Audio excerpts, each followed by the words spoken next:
नमस्कार, superfast top 10 news में आपका स्वागत है। मैं हूं आपके साथ समीक्षा दादी। आइए बात करते हैं आज की तमाम ताजा खबरों। डेमोक्रेटिक प्रोग्रेसिव आजाद पार्टी DPAP के अध्यक्ष गुलाम नबी आजाद ने कहा कि जम्मू कश्मीर को स्टेटहुड भाजपा की केंद्र सरकार ही दे सकती है, परंतु बेकारी और गरीबी इस वक्त जम्मू कश्मीर की सबसे बड़ी। बड़ा इंतजाज़म है वोटरों में, कश्मीर में भी, जम्मू में, देहात में, शहर में, क्योंकि बड़े समय के बाद इलेक्शन हुआ। वो सही बात है, वो तो सेंटर के हाथ में है। हमारी जो सबसे ज्यादा प्रॉब्लम है वो है बेकारी और बेरोजगारी। मैंने भी डिस्कशन में बहुत 4-5 स्पीचेस की थी, तो तभी PM और HM ने दोनों वादा किया था। अब हमने तो बड़ी तबीयत हमारी भी ठीक नहीं थी, महिलावार, तो हमने बहुत बीच में शुरू किया और बड़ा हेक्टिक रहा और ठीक ही रहा। बड़ा इंतजाज़म है वोटरों में, कश्मीर में भी, जम्मू में, देहात में, शहर में, क्योंकि बड़े समय के बाद इलेक्शन हुआ। तो अभी कठुआ में रैली कर रहे थे खड़गे साहब, आपके पुराने साथी। मैंने अभी सुना। मैं भगवान से दुआ करता हूं कि वो बिल्कुल ठीक हो जाए, यही दुआ करता हूं। और अब शायद आज लास्ट डे है कैंपेनिंग का, तो शायद बहुत दिनों से कैंपेन कर रहे थे, तो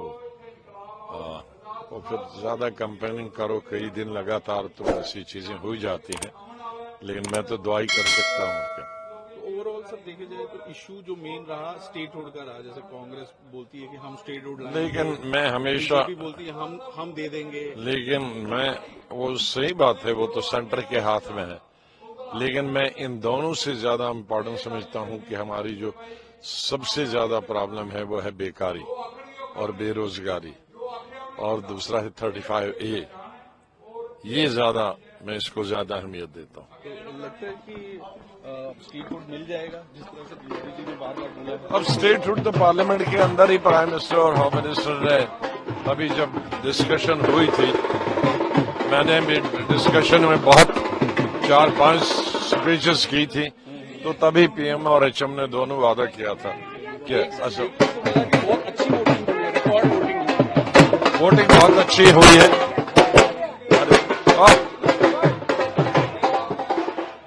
सर रिकॉर्ड वोटिंग हुई है, उसको किस तरह देखते हैं? नहीं, वो उसकी वजह है ना कि 10 साल के बाद, क्योंकि 75 साल में कभी भी 10 साल के बाद इलेक्शन हुए। बीच में 90s में आतंकवाद की तरह की वजह से विलंब हुआ, देर हुई थी, लेकिन वो भी 6.5 साल में ही इलेक्शन हुए थे। इस साल तो 10 साल में इलेक्शन हुए, तो इसकी वजह से सब लोगों की जो समस्याएं हैं वो बहुत सारी जमा हो गई हैं, और लोग समझते हैं कि इलेक्शन से उसका कोई समाधान।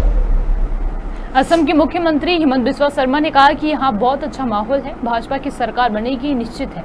लोकसभा चुनाव में वो यानी कि राहुल गांधी संविधान लेकर हर सभा में जाते थे, अभी वो संविधान कहाँ गया।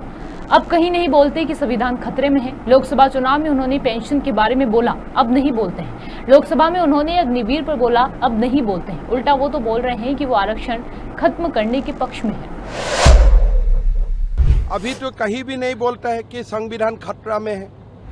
अगर मेरा प्रधानमंत्री OBC है तो भारत का लीडर ऑफ अपोजिशन OBC क्यों नहीं है? दिल्ली में प्रयास किया था माँ बेटा का सरकार बने, नहीं हुआ। यहाँ में प्रयास है बाप बेटा का सरकार बनाना, मेरा लगता है वो भी नहीं होगा। मैं यही सलाह दूंगा, जो लोग पाकिस्तान जिंदाबाद दिया, धक्का मार मार के जेल में ढुकाइए। ये लोग हिंदू विरोधी है और कुछ नहीं है, उनका DNA ही हिंदू विरोधी है। देखिए, लोकसभा चुनाव में वो संविधान को हाथ में लेके हर सभा में जाते हैं। अभी वो संविधान कहाँ गया? अभी तो कहीं भी नहीं बोलता है कि संविधान खतरा में है। फिर लोकसभा चुनाव में वो पेंशन का बारे में बोला, अभी तो नहीं बोलते हैं। लोकसभा चुनाव में वो अग्निवीर का बात बोले, अभी तो नहीं बोलते हैं। उल्टा वो बोल रहा है कि मैं आरक्षण खत्म करने का पक्ष में हूँ।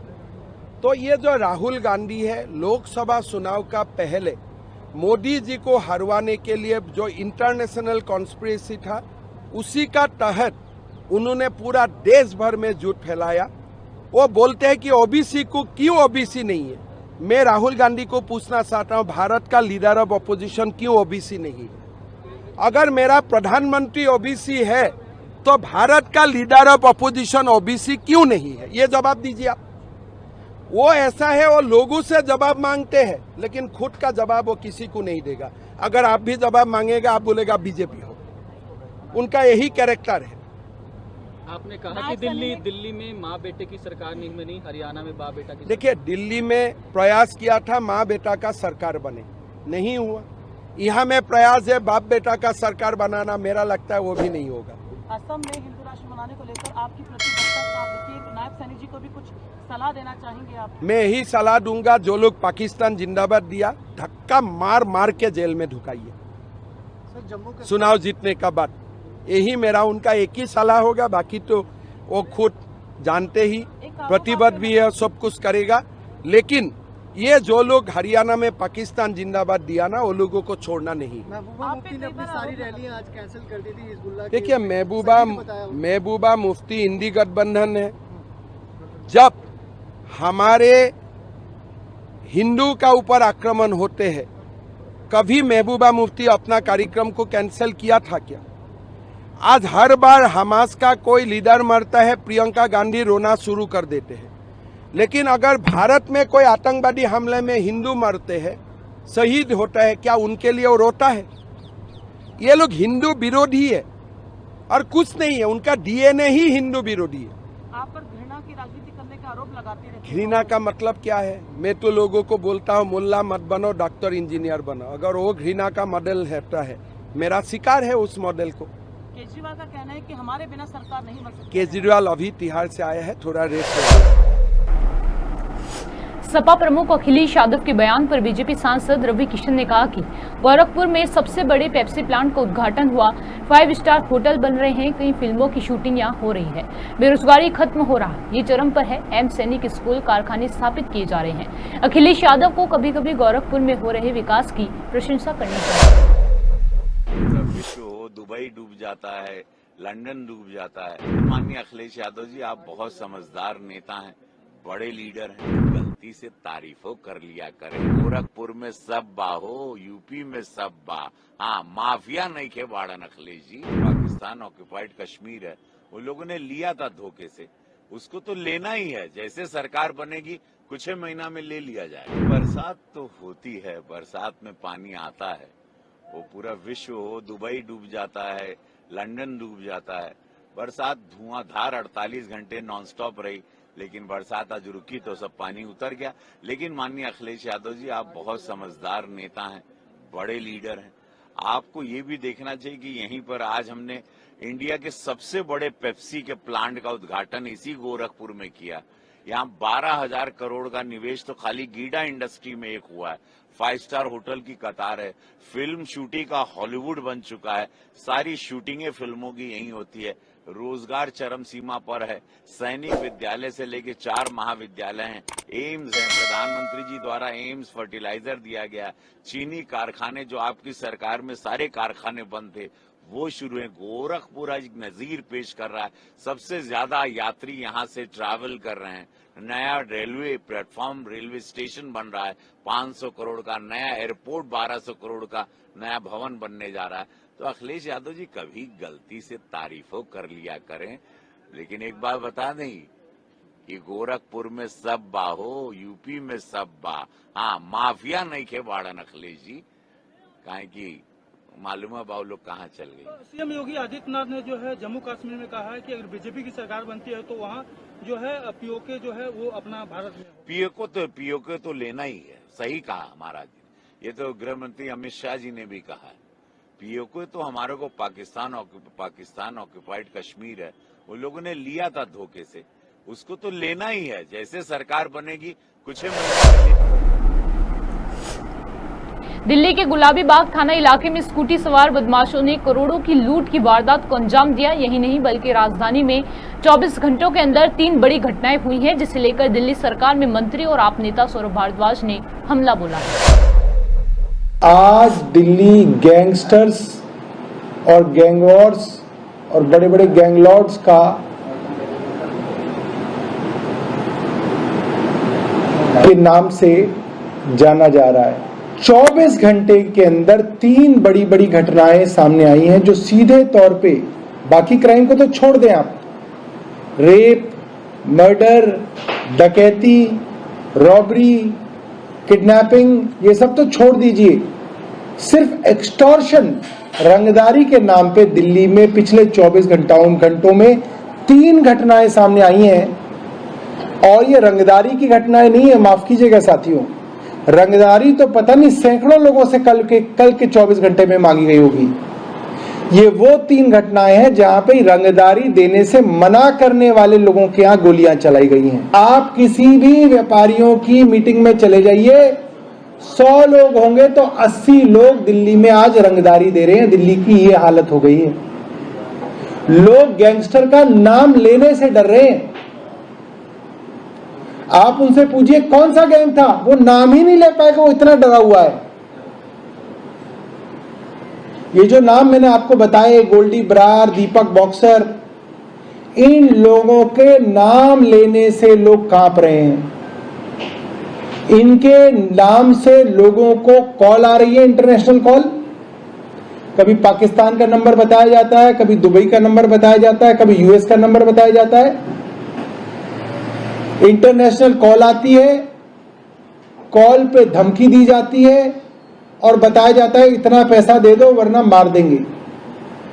और व्यापारी चुपचाप ये पैसा इन गैंगस्टरों के हवाले कर रहे हैं। ये हालत दिल्ली के अंदर है, इतना डर आज दिल्ली के अंदर बैठा हुआ है। और जो लोग रंगदारी नहीं दे रहे हैं उनके ऊपर गोलियां चलाई जा रही हैं, डराया जा रहा है, और तब भी नहीं मान रहे तो हत्याएं की जा रही हैं। दिल्ली के अंदर देश की संसद है, देश का सबसे बड़ा न्यायालय सुप्रीम कोर्ट है, दिल्ली के अंदर प्रधानमंत्री, राष्ट्रपति सबके निवास हैं, सारे देश के मेंबर ऑफ पार्लियामेंट दिल्ली के अंदर रहते हैं, सारे मंत्री केंद्र सरकार के दिल्ली में रहते हैं, पूरी केंद्र सरकार दिल्ली में चलती है। और उस केंद्र सरकार के अधीन दिल्ली पुलिस के पास दिल्ली की कानून व्यवस्था को संभालने का जिम्मा है। सीधे तौर पे देश के गृह मंत्री और दिल्ली के उपराज्यपाल दिल्ली की कानून व्यवस्था के लिए जिम्मेदार हैं। केंद्रीय वित्त मंत्री निर्मला सीतारमण के खिलाफ चुनावी बॉन्ड के जरिए उगाही करने का आरोप लगा है। इस शिकायत पर सुनवाई करते हुए बेंगलुरु की एक विशेष लोक अदालत ने उनके खिलाफ एफआईआर दर्ज करने का आदेश दिया है।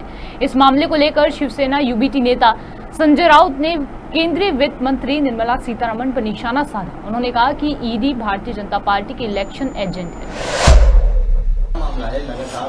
देखिए, ईडी ये भारतीय जनता पार्टी की कलेक्शन एजेंट है। भारतीय जनता पार्टी के तिजोरी में या खाते में जो पैसा जाता है, गया है, वो ईडी से माध्यम से जाता है। सबसे पहले ईडी एक भ्रष्ट संस्था है। ये सीतारामन जी के ऊपर जो अपराध या गुना दाखिल किया है वो क्यों है? पैसा जमा किया है इलीगल तरीके से, करेक्ट, जिसे हम खंडनी बोलते हैं, रंगदारी कहते हैं। लेकिन उसके लिए सीतारामन जी ने जो किया है अर्थमंत्री के तौर पर, तो ये पैसा जमा करने का काम अगर किसने किया है बीजेपी के लिए, तो ईडी को टारगेट दिया जाता है कि आप इतने इतने लोगों को पकड़ लो और पैसा जमा करो। हमारे मामले में ये हुआ है। इस देश में कुछ अधिकारी ऐसे हैं ईडी के, उनको सिर्फ यही काम के लिए रखा है। आपको मालूम होगा कि एक व्यक्ति है जिसका नाम जीतू नवलानी, उसके ऊपर हमने विथ एविडेंस कुछ बातें कही थी। जीतू नवलानी वो किस तरह से ईडी के लिए काम करता, हमने उसके ऊपर एसआईटी की स्थापना की। लेकिन जब देवेंद्र फडणवीस की सरकार आ गई तो एसआईटी बंद कर दी। करोड़ों रुपया धमकाकर ईडी के लिए जमा करता था जीतू नवलानी। और ईडी के कुछ बड़े अफसर जिसके नाम में सत्य है, सत्य। दूसरे एक थे राजेश्वर सिंह, अब वो बीजेपी के एमएलए है। कहां? उत्तर प्रदेश में। ये सभी का अगर आप इतिहास और रिकॉर्ड देखें तो सभी ने बीजेपी के लिए पैसा जमा किया है, बहुत बड़ा भ्रष्टाचार किया है। एक व्यक्ति है जो जेल में है, उसका नाम है रोमी भगत। उसने तो मुंबई और देश में ईडी के नाम से दुकान खोला था और उसके साथ बीजेपी के बड़े नेता शामिल थे। अब वो जेल में है। तो ये अगर आप इतिहास देखें तो ईडी के ही लोग ज्यादा एक्सटॉर्शन करते रहे देश में भ्रष्टाचार खत्म करने के मामले में, लेकिन सबसे ज्यादा भ्रष्ट अगर कोई देश में है तो ईडी और सीबीआई, और उसके जिम्मेदार हमारे प्रधानमंत्री और देश के वित्त मंत्री है। हाँ जी हाँ, मैं प्रेम चोपड़ा हूं, लेकिन मेरे नाम में प्रेम है और ये प्रेम हमें जनता ने दिया है, ठीक है।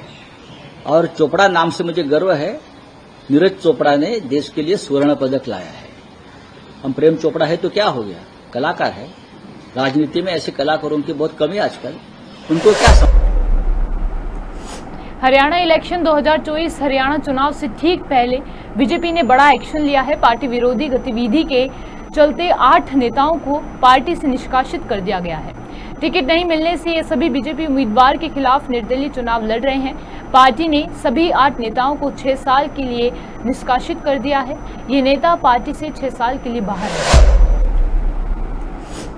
हरियाणा विधानसभा चुनाव को लेकर तमाम पार्टियों ने पूरी ताकत झोंक रखी है। दिल्ली से सटे गुरुग्राम जिले की बादशाहपुर सीट पर इस बार हॉट सीट बन गई है। कांग्रेस ने 3 बार हरियाणा के मंत्री रह चुके दिग्गज राव नरबी से सामने कांग्रेस ने युवा वर्धन यादव पर दांव खेला है। वर्धन यादव भी चुनाव प्रचार में कोई कसर नहीं रख रहे हैं और लगातार प्रचार कर रहे हैं। इस बीच उनके लिए प्रचार करने पहुंची एक अभिनेत्री भी पहुंची, जिन्होंने लगातार वर्धन यादव के लिए प्रचार किया।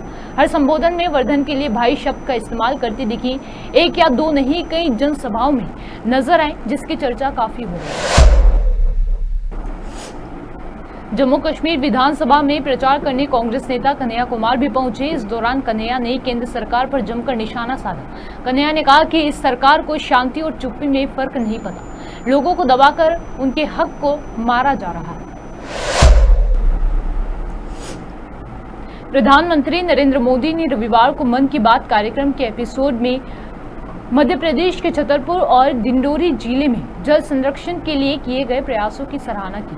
पीएम मोदी ने मध्य प्रदेश के आदिवासी बहुल जिले डिंडोरी में मछली उत्पादन कर आत्मनिर्भर बन रही महिलाओं का जिक्र किया। प्रधानमंत्री नरेंद्र मोदी ने मन की बात में खुशी जाहिर करते हुए कहा कि डिंडोरी जिले में महिलाएं मछली बेचकर आत्मनिर्भर बन रही हैं।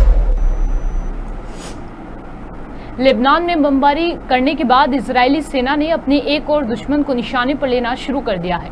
रविवार को इजराइल की तरफ से यमन के हूती विद्रोहियों की बेबुनियादी ढांचों पर जबरदस्त हवाई हमले किए गए। सेना की तरफ से बताया गया कि इस एयर स्ट्राइक में दर्जनों लड़ाकू विमानों ने हिस्सा लिया। हमास के खिलाफ युद्ध के दौरान हूती विद्रोहियों की तरफ से लगातार इजराइल के ऊपर हमले किए जा रहे थे। हिजबुल्लाह प्रमुख की मौत के बाद ये हमले और भी तेज हो गए थे। सुपरफास्ट टॉप 10 न्यूज में आज के लिए सिर्फ इतना ही। देश और विदेश की तमाम बड़ी खबरों से जुड़े रहने के लिए देखते रहिए पॉपुलर टीवी। धन्यवाद।